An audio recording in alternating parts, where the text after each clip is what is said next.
Well, it's still the platform, the pinnacle of all discussions here on Flu 94.9 FM. My name is Wisdom Thomas. Before we went on the break, we were speaking with the Commissioner for Information in the State, Dr. Eze Chikamnayo. That's in the wake of the accreditation of Abia State Polytechnics. As a polytechnic that is over unpaid salaries to the tune of 30 months. Well, you've heard from the horse's mouth or thereabouts. He's saying that the accreditation is politically motivated. That's in his word.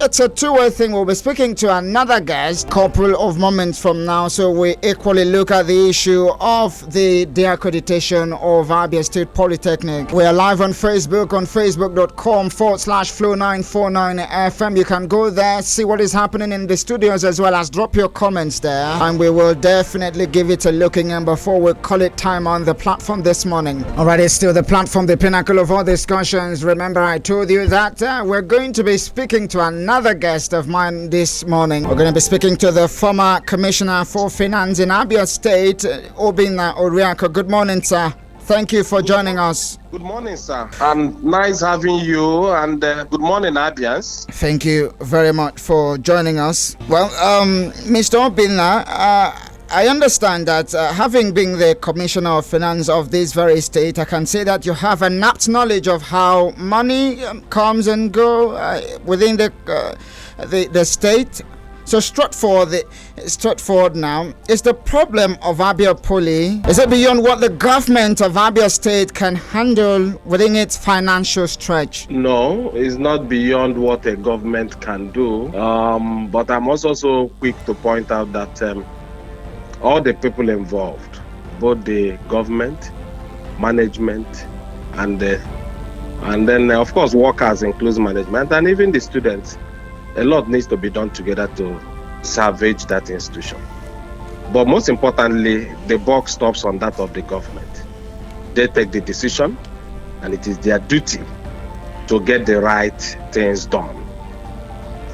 It's instructive to note that that institution started having their problems years back. Most times, like in our local palace, it's not when you cut a tree that it withers. You may cut a tree this week. It takes about 2 to 1 week before you start seeing the leaves drying up. Abia Poly is a good example of such a situation. Now, at the time, let me give you a little background.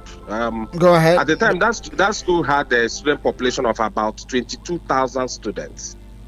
That was maybe sometime in 2006, 2008. And now, when we came into 2015, the student population hovered around 13,000 students. And currently, the student population is about 6,500. If it just may going through the trajectory of the reduction in student population, that summarizes the challenge of that institution. So something fundamental must be done. If you provide all the money today to get them back without attacking those fundamental issues, no, the school will still run back to this present situation. Okay. Of non-payment of salaries. This very problem, just like you've noted, is a fundamental issue. It has lasted time and again, and I think it's best that I ask that very question. What could be these fundamental problems? Where have we gotten it wrong in terms of these issues that has lingered as much as you posit it? Now, you also reduce to the problem of these institutions to leadership. Leadership on the part of government, leadership on the part of the management of the institution. Now, we took time to study all the parastatals, all the schools, all their problems, their challenges, and the way forward. Those things are lying fallow in the shelves.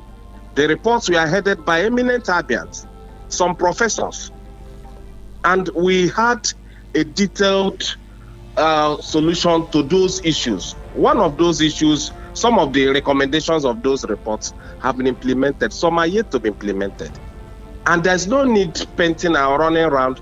There's no number of, because I noticed The normal thing in government is that when there are problems like this, you sack everybody. Somebody must be a fall guy in government, no problem. But this problem still reoccur. So you can't keep having this turnover of management sack and the board sack and still have the same problem resurface after 1 year.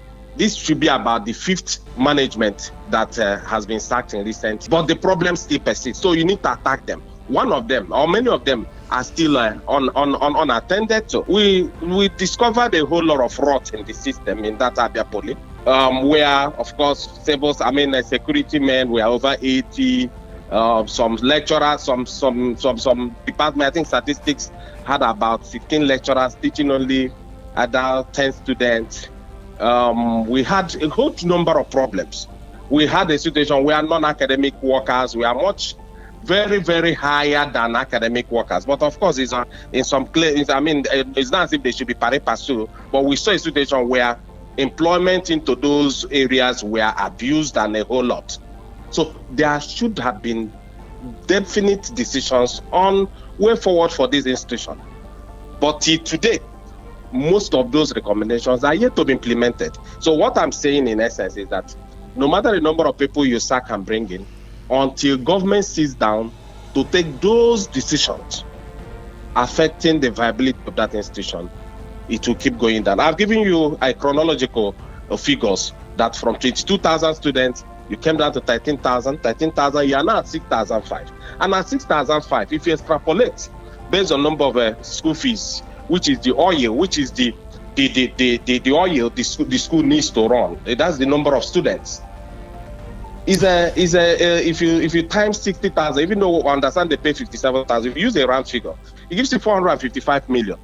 It is from that same 455 million the school is expected to pay for gas, do transportation, buy stationery, do all the overhead.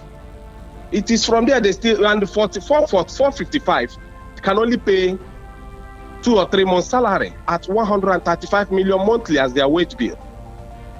Now the buck falls on the government, the subvention of 90 million. They understand, of course, while I was there, the local government is supposed to pay, I think 40 million.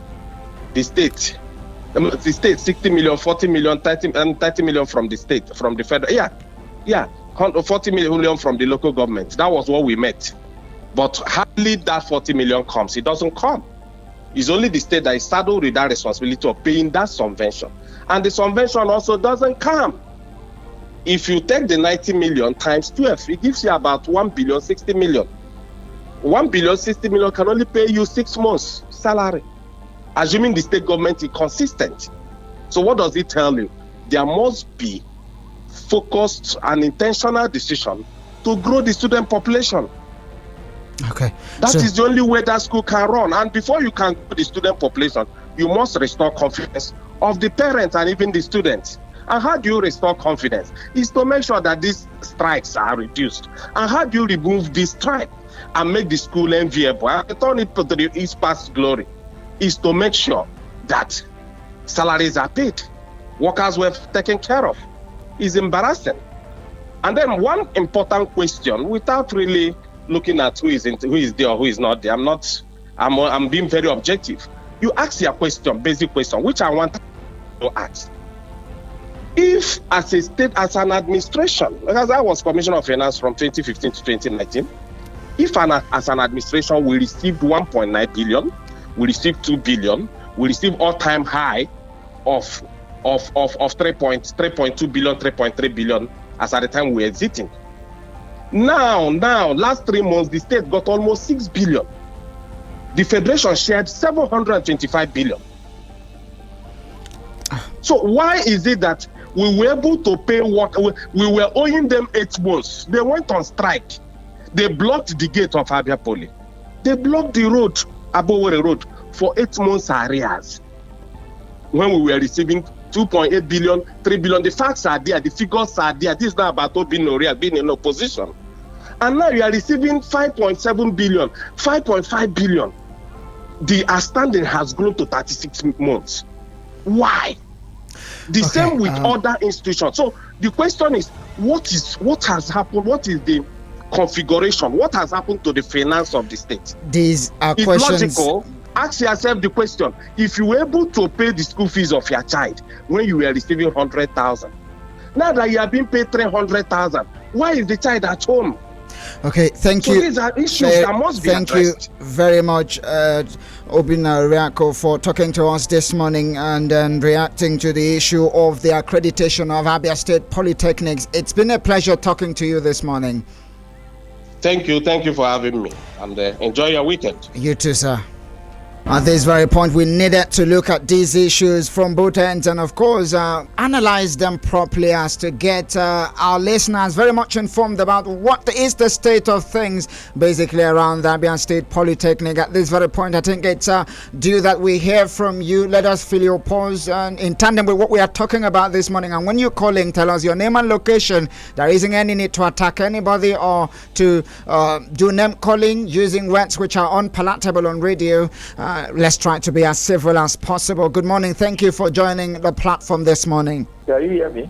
I can vividly hear you. Go ahead. Thank you, my good brother. My name is Obinna Oriaku. I'm calling from Abia. Go ahead. 30 seconds, please. 30 seconds. Very pathetic. Very. That somebody is saying commissioner for information is telling us that they pay 90 million every month. Lie. That subvention, they don't pay that money. They pay. I can tell you last time they paid subvention that the Polytechnic Abia. Let me tell you one thing. The problem of that Polytechnic is that the government, somebody came as a government council of that Polytechnic, used the name of that Polytechnic and took a loan of 2 billion. This, of course, is an allegation. It is an allegation.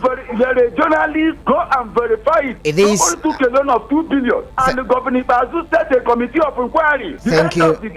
Wrap up your thoughts. I know please. what I'm telling you, my dear brother. Go and verify the journalists. Where is the money? Thank you very much. Thank you very much. Of course, we're not fighting. We are looking at these things holistically. Hello. Good morning. Thank you for joining us. Hello. Go ahead. Good morning. I'm Samuel calling from Abia. Samuel, you're welcome. Go ahead. Thank you. My brother, if you listen to the Commissioner for Information, the analysis, you see that he has no point at all to back up his all his claims. Let me tell you, the two areas where I thought that this government will do well is ASEPA and in education, because the man is a teenager. Look at the numbers of dropouts, the 6,000 students under the time of this administration. To marry you, he's the chief executive of the state. If the governing body of the Polytechnic is wrap up your thoughts now so that others can give it a go. He has the right to shape it, and he didn't shape it.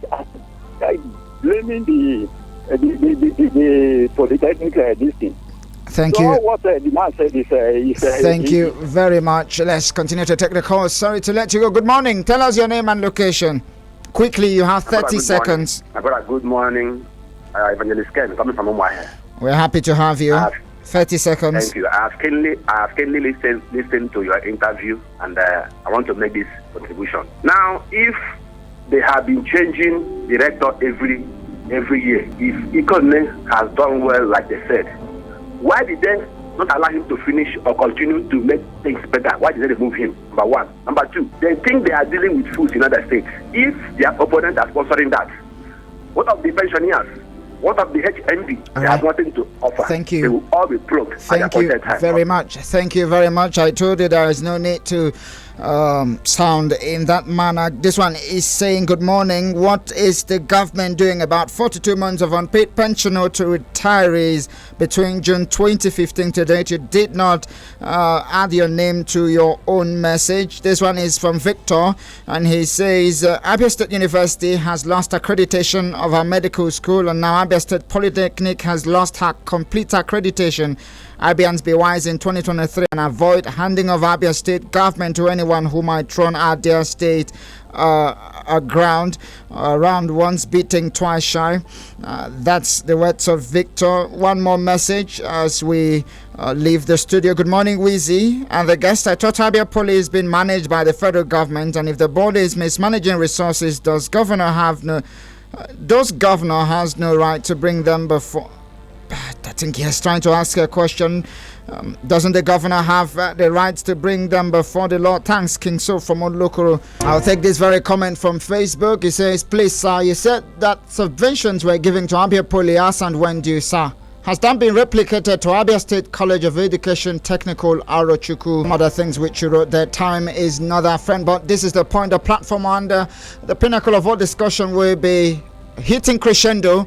Do join us on Monday 10 a.m. as another edition of the platform will make everything. Do have a lovely weekend ahead and continue to listen to Flow 94.9 FM. I'm Wisdom Thomas. God bless you.